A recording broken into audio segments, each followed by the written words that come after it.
so to speak. We've been having difficulties with our sound. I don't know what's going on. We didn't have any difficulties when we first started out of the gate with this, but for some reason the phone was losing connection to the camera, which it's a Bluetooth connection. And the camera or the phone was serving as a monitor so I could see what everybody could see, but it was also serving as the microphone. That the phone was also serving in that capacity. Well, when the Bluetooth breaks, the camera still continues to record, but the sound goes automatically to this. And so you especially like on Sunday mornings, if you get that break, you notice a noticeable drop off in sound volume and quality.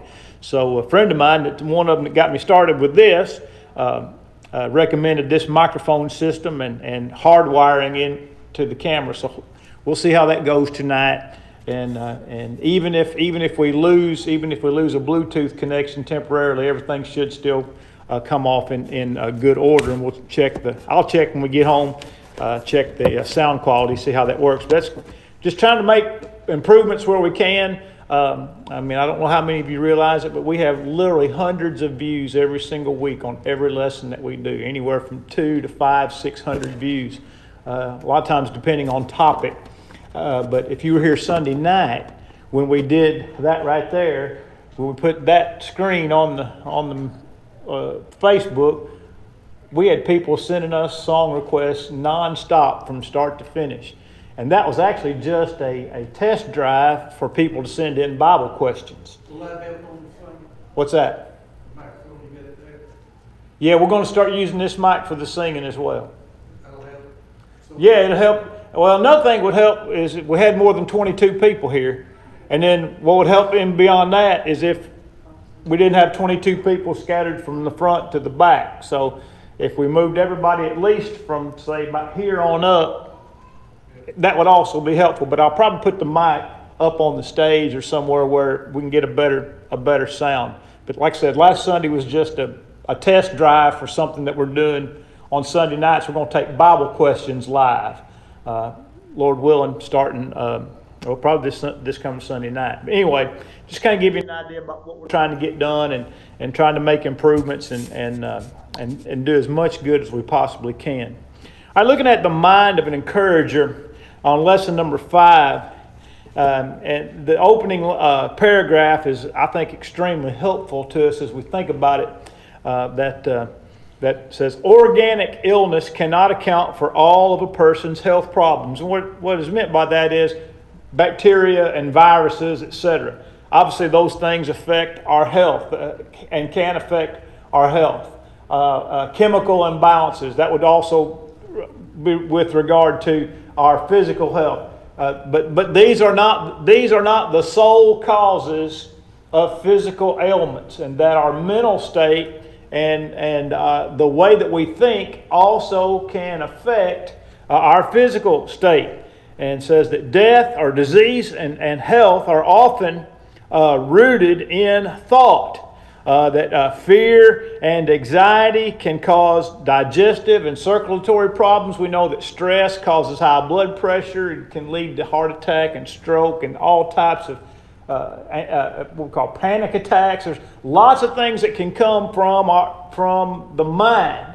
It doesn't mean that the illness is not real. It just means that it's not caused by an organic impetus.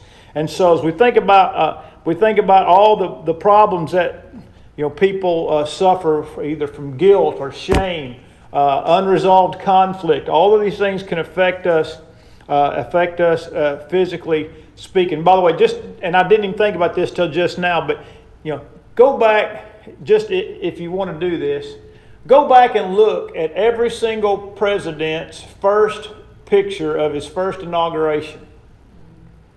Take a look at the president, whether he served 4 years or 8 years, and get a picture of him when he gave his first inaugural speech, and then take a picture of him, or look at a picture of him when he's leaving office, standing next to the man that's going to succeed him.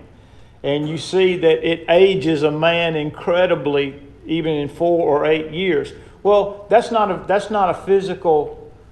caused by physical illness. That's caused by the burden and the stress of the job of being the President of the United States. And so I think it's very helpful for us to understand, and in other words, we can see, we can see what stress and fatigue and those types of things can do to us physically and so forth. I love that this thought here from Proverbs 17 and verse 22.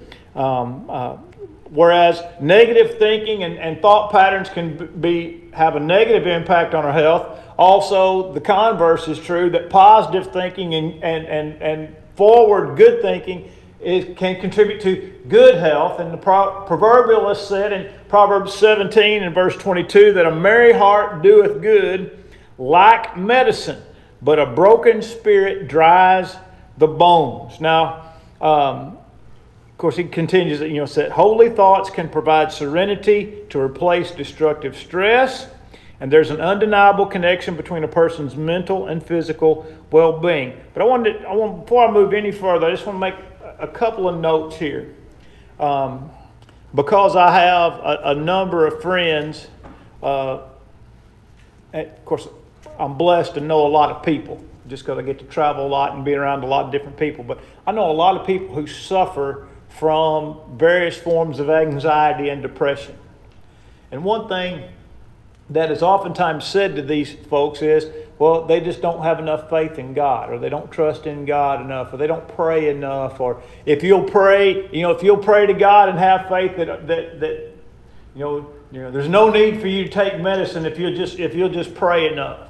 And people say things like that for whatever reason, and it's just foolishness. They don't know what they're talking about. That's right. And so while there is some connection to negative thought patterns leading to anxiety and stress and or depression, that's not the sole cause of it. I mean, we know that there are organic reasons for those types of things to affect us. And so it's insulting to people that struggle with those things to say that, to insult their faith because of some difficulty. Look, I would expect that any person can go through periods of lulls and lows. I mean, I think we all do at some point in time. I mean, there was a time, I can even speak personally that, just a few years ago, I went through a time where I just felt like there was a dark cloud hanging over me all the time. And so I called my doctor and I said, look, I don't know what's going on. I said, but I just have this cycle of negativity. And I thought, well, there might be a physical reason for it. Well, it turned out there wasn't. And so what I did was I implemented a plan. Of positive thinking and trying to work on some things, and it worked for me. But what had happened was I just allowed a negative thought pattern to get in my head and it caused problems for me. But it is insulting to people that struggle with these things to say that, well, you don't pray enough, or etc. Or if you did, you wouldn't have these problems. So we want to first of all make that distinction. And then also note that the writer of Proverbs, that a proverb is a truism. That it's not a hard and fast law. There's one, I keep one on my desk, have for years and years. It says, a soft answer turns away wrath. That's in the Proverbs. A soft answer turns away wrath. Is that always true? Oh no, it's not always true. Now, generally speaking, is it true? Generally speaking, it's probably true. But always true? No. And so when you think about a merry heart doeth good like a medicine, that's not always true. And not only that, it didn't say that a merry heart doeth good instead of medicine. It says it doeth good like a medicine. And so we don't want to make the text say more than it actually says. And so I wanted to just kind of establish that as a baseline as we think about the mind and developing the mind of an encourager. Because positive, forward thinking is required of encouragers. We can't be encouragers if we're negative. If we spend our time in the negative, we cannot be encouragers. And so there is something to being an encourager that requires positive. When I say forward, I mean someone who is optimistic about the future as opposed to pessimistic about the future. And so these are things that have to be developed. They have to be watched. They have to be guarded. But they are required of those that would be encouragers. Then you have a very lengthy text at the bottom of page 57 over to page 58. And it's from Mark 17, verses 14 to 23. I'll just go ahead and read it, not to insult your intelligence, but just be like us opening our Bible, since it is the straight Bible text. And we'll read that together. It says, "When he had called all the multitude to himself, he said to them, 'Hear me, everyone, and understand. There is nothing that enters a man from outside which can defile him, but the things which come out of him, those are the things that defile a man. If anyone has ears to hear, let him hear.' When he entered a house away from the crowd, his disciples asked him concerning the parable. So he said to them, 'Are you thus without understanding also? Do you not perceive that what enters a man from outside cannot defile him, but because it does not enter his heart, but his stomach, and is eliminated, thus purifying all foods?'" By the way, in a lot of translations, that statement is set off parenthetically, meaning that when Jesus made that statement, he was erasing Jewish food laws. It's not in this particular rendering or this particular translation, but some will render that statement about purifying all foods parenthetically to talk about the end of the Jewish food laws. All right, just want to mention that. It says, and he said, "What comes out of a man, that defiles a man. For from within, out of the heart of men, proceed evil thoughts, adulteries, fornications, murders, thefts, covetousness, wickedness, deceit, lewdness, evil eye, blasphemy, pride, foolishness. All these evil things come from within and defile a man." And so there's a parallel to this in Matthew 15 and following. But I don't know that the next paragraph is necessarily accurate when he says Jesus was disappointed that people were more concerned about what they put in their bodies than what they put in their minds. I don't think that's the matter at hand. I think Jesus is trying to teach them that under the new system, the Christian system or the gospel system, that the gospel system was not concerned with ceremonial defilement as the Jewish system was. And you could be defiled for any number of reasons, male or female, that would prohibit you from being even a partial participant in religious services and operations.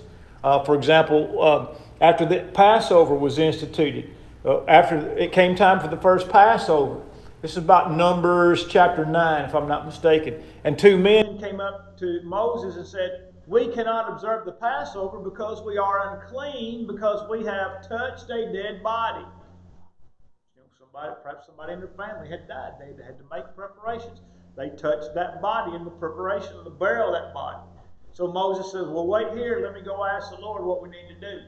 And when Moses came back, provision was made. It says, if a man's on a journey and he can't make it back in time, if he's defiled for any reason, ceremonially speaking, and he's defiled, then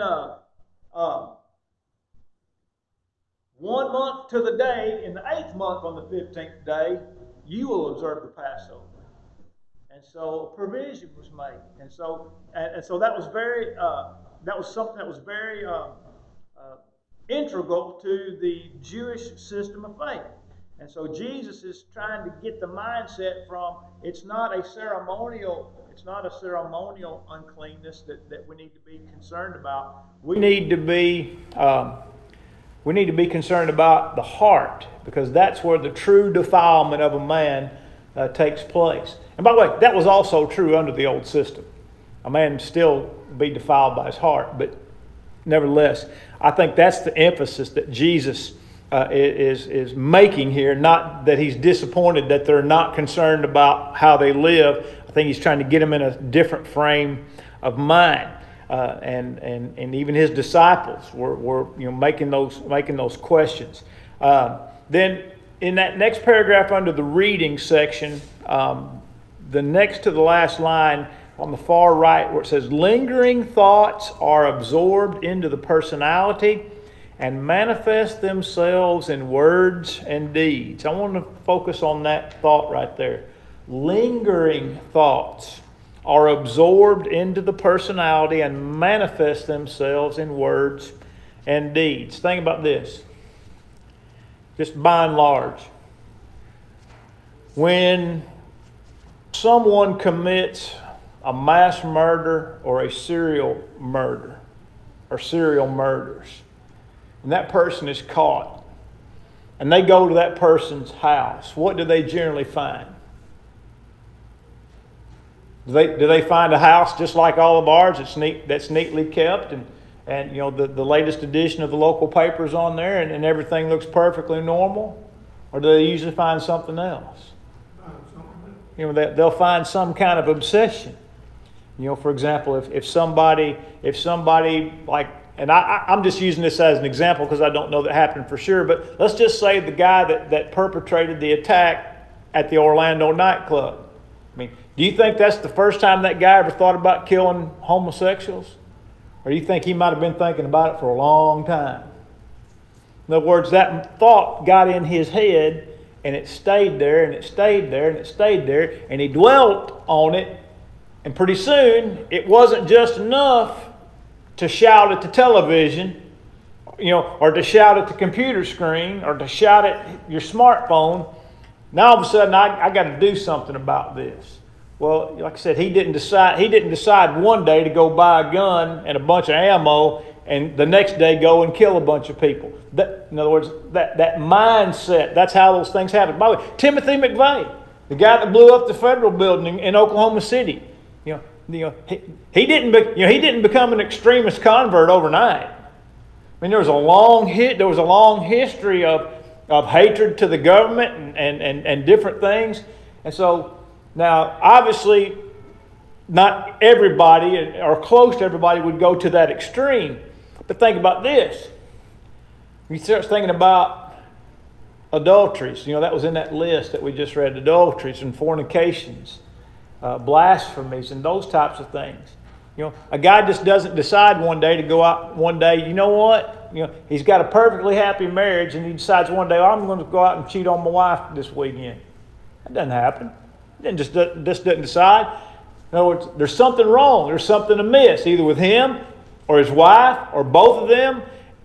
And he sits and he thinks about it and he thinks about it and he thinks about it and he keeps it to himself, and then pretty soon he lets his mind run away with him, and then he finds himself, he'll end up placing himself in a situation whereby he can fulfill the desires that's been running around in his head.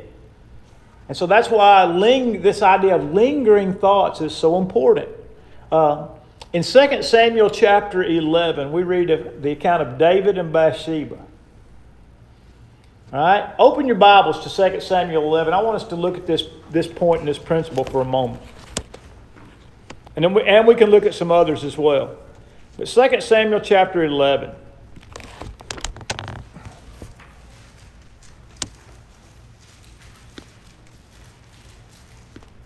Verse 2. Then it happened one evening that David arose from his bed and walked on the roof of the king's house. All right? Now, next line. And from the roof he saw a woman bathing. All right? But then what's the next line say, KD? She was very beautiful to what? What does it mean to behold a thing? Look upon her, it says King James. Keep on looking. Yeah, it says look upon her. Look upon her. Not just see it. Look upon it. See the difference in the two things there? What he saw was not a sin to him. What he saw was not a sin to him. To see a woman, in other words, to walk out onto your roof and just, as you're looking around, you glance down below you and you see a woman bathing, there was no intent for him to see that. So it wasn't a sin for him to see it. What was the problem? Lingered. He lingered. He just kept on. He kept on looking.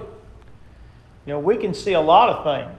I mean, especially in today's social media and whatnot.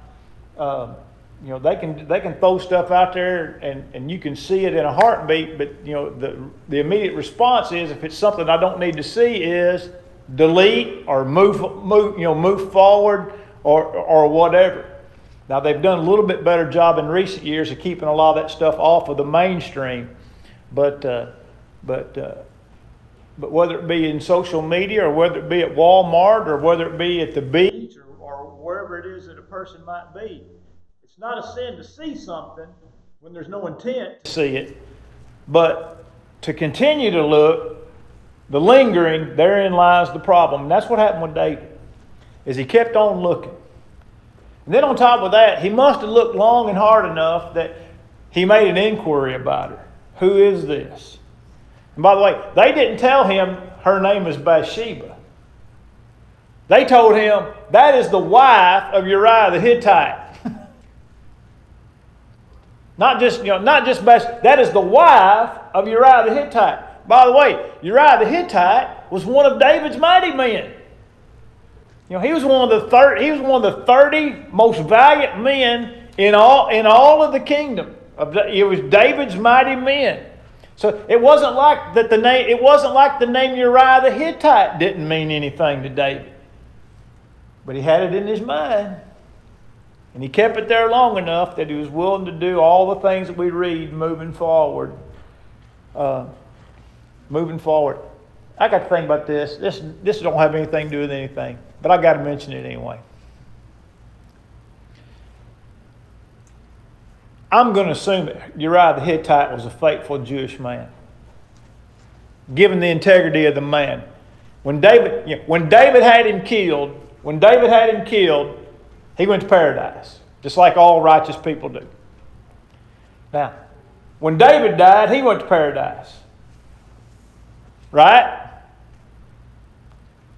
Now, Uriah died at David's hand, never knowing that his wife was carrying David's baby. Did you know that? You ever think about that? He never knew that his wife was carrying David's baby, and he went to his death never knowing it. I'm sure somebody told him later on. Somebody came later on down the road and he found out. But just think about how that meeting went. You ever think about things like that, or is it just me? It's just me? Okay, it's just me. All right. Well, then I didn't mean to put that on your head, but think about that sometime. What must that have been like when David went to paradise and he saw Uriah the Hittite? That had... David might go through the pearly gates with a black eye. Who knows? It's probably healed up by now. But just those things just kind of astonish me as I think about them because they are so uncomfortable to think about, and yet it's something that exists. It exists in the next world. But wouldn't those sins be if he was forgiven of that? Wouldn't that be remembered no more? By God. Right. What I'm saying is Uriah had no idea of any of it happening. David knew all of it happened. My point is that somebody probably told him. It's supposed to be sadness or... I know, that's my point. That's my point. It's a place of rest. But it's not the finishing place of rest. Right. And so you carry your memories into eternity. And so I just to me it was just an interesting thought about, man, how uncomfortable was that? Can you imagine David running around paradise all this time trying to avoid Uriah the Hittite? Like seeing somebody you don't want to talk to in the aisle at Walmart, so you dug around, you go to the other side of the store hoping I don't know how that thing played out. But nevertheless, that jumped into my head. I just thought it was interesting to think about. All right, anyway. Well, we got to realize... Ain't no imagination. It actually happened. We're not human down there. I know. Our feelings going to be different. I know. I just said just think about it. All right. All right, some other texts I want to think about. I got to think about that when I was thinking about verse 2. Think about this. Matthew 5:27-28, Jesus said, "You've heard it said to those of old time, you shall not commit adultery. But I say to you that whosoever looks upon a woman to lust after her has committed adultery with her already in his heart." In other words, what is the implication? That there is the length. There's a length of looking, ma'am. It's not that big time.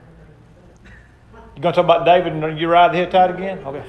I'm talking about the other day the other night when you said that this man that was looking for pornography is not adultery. Does that not fit in with that verse you just said? I'm thinking about that. It doesn't meet the threshold of Matthew 19:9. It's a form of fornication, but Jesus is using figurative language in Matthew 5:27-28. Well, Because you can't judge the thoughts and intents of a person. That's not the threshold. And that's what I said several weeks ago. I haven't changed my mind. I thought about that a lot. All right, Matthew 6:19-24. Lay not up for yourselves treasures on earth where moth and rust corrupt and where thieves break through and steal, but lay up for yourselves treasures in heaven where the moth and the rust corrupt and where thieves do not break through and steal. For where your treasure is, there will your heart be also. But now verse 22. Verse 22 says, the light of the body is the eye. And if your eye is good, your whole body will be filled with light. If your eye is evil, your body will be filled with darkness. And if the light that is in you is darkness, how great is that darkness? So we've got this idea of treasures and the eye, right? Those two things are connected. And we know they're in the same context, number one, because they follow one another, and because of what Jesus comes back to in verse 24 when he says, no man can serve two masters.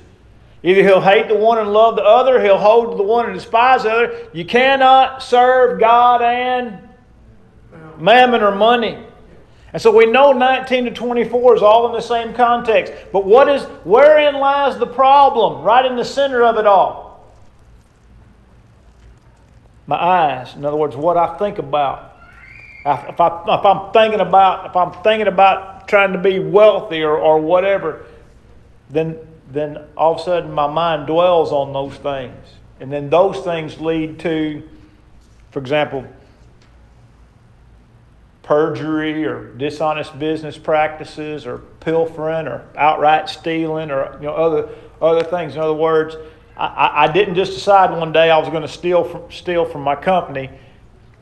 I developed some type of thing in my mind and I just dwelled on it, and everything I saw at work just fueled that thing in my head. And so therefore now I've acted out in what's been in my mind for a long time. 2 Peter 2 and verse 14, Peter speaking of these filthy dreamers, says they have eyes full of adultery and cannot cease from sin. So again, our eyes, our thoughts really contribute to our eyes. And of course, the eyes is a different lesson. But I did go ahead and look ahead a little bit to make sure I wasn't getting on the next section of material.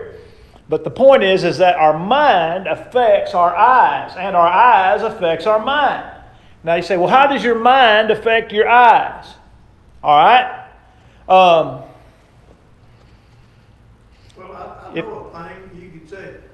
If I had this big long Cadillac, how happy I'd be. Right. Or I had $1 million, how happy I'd be. How do you know that?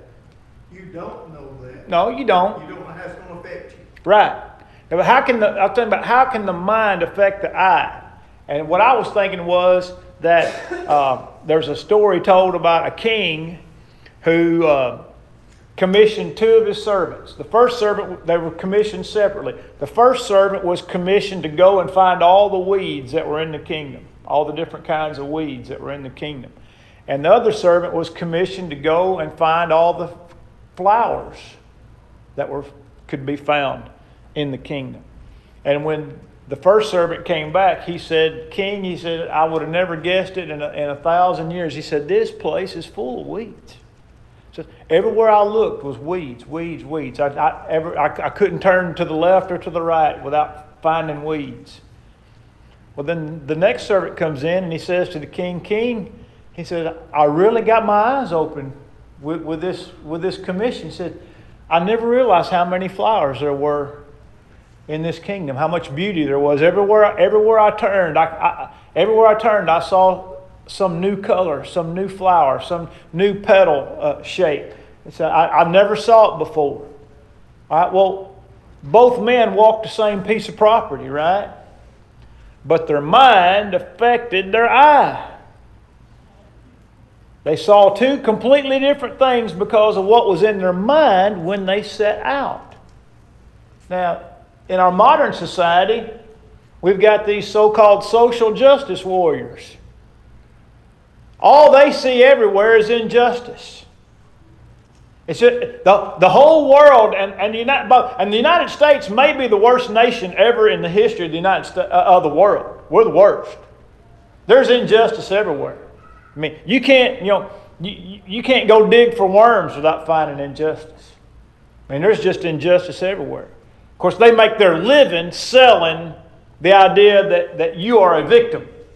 And it's their place in life, their sole purpose in life, to find or create as many victims as they can. And if you don't know you're a victim, just let them talk to you for about 5 minutes, and then you'll find out what a victim you are. Unless, of course, you're a Christian white male.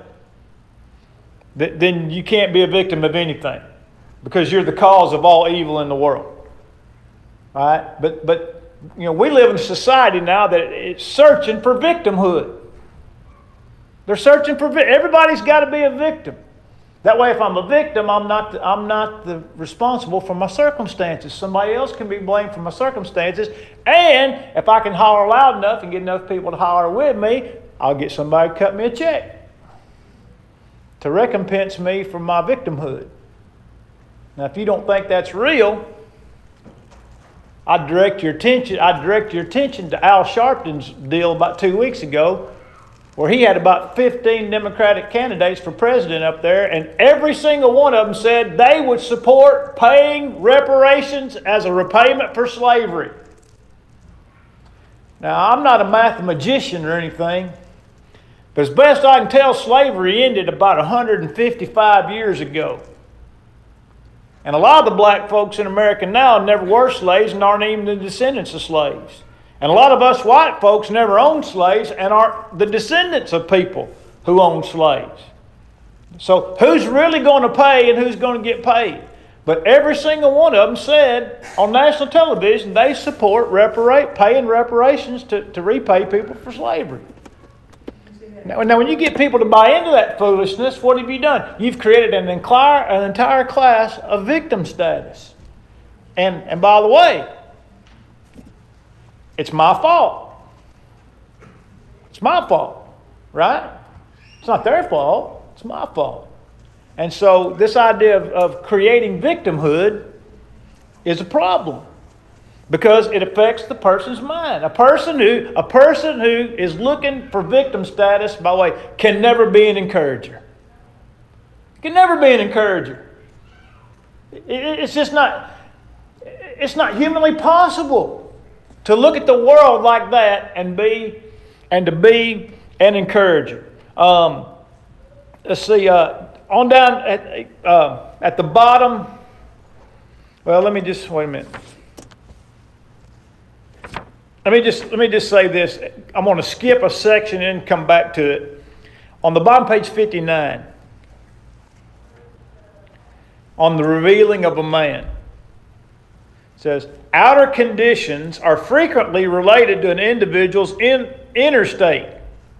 says, consider Joseph, who always rose to the top despite his trials. Or Daniel, who was selected as the Babylonian equivalent of a young Rhodes Scholar because of his character and ability, and his rise to a position of influence under 2 world powers was no accident. In other words, he rose to prominence in Babylon and then turned right around and rose to prominence in Persia. In other words, they didn't purge him. They didn't purge him when they came in. I mean, there's something special about this guy. And then the bottom 59, all things being equal, a man's circumstances can be altered in direct proportion with the changes he makes in his mental condition. Note, opening line, all things being equal. We're not talking about people that suffer from medical conditions, etc. All things being equal, our condition is not affected by our circumstances. You know, Paul said, rejoice in the Lord always. And again, I say rejoice. Jesus said, rejoice in persecutions, Matthew 5, 10 to 12. And so... When you talk about the eyes, I'm saying Matthew, the eyes cause you to sin, plug it out. Right, that's the follow-up in verse 29. If your eye causes you to sin, pluck it out and cast it from you. And if your hand causes you to sin, cut it off and cast it from you. Now, of course, Jesus is not endorsing self-mutilation. He's talking about whatever things that may be closest to us that cause us to sin need to be removed from our lives. Whether it be what is in our thoughts or whether it be people that are in our lives. Because sometimes we're not going to be able to successfully live the Christian life until we get rid of some people that are around us. I had a friend in high school that ended up in drug rehab when she was a senior in high school. And the first thing they told her, she did 30 days in the hospital. 30 days inpatient rehab.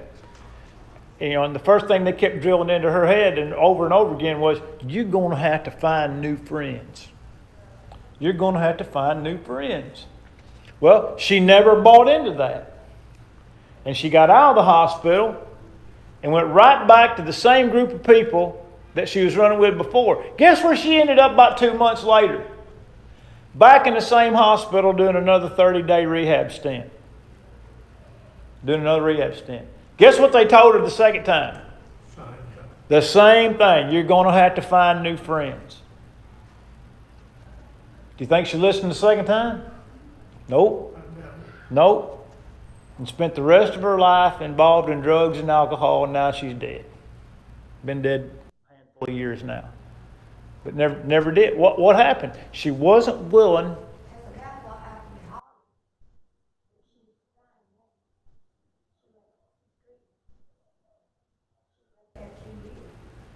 2 years.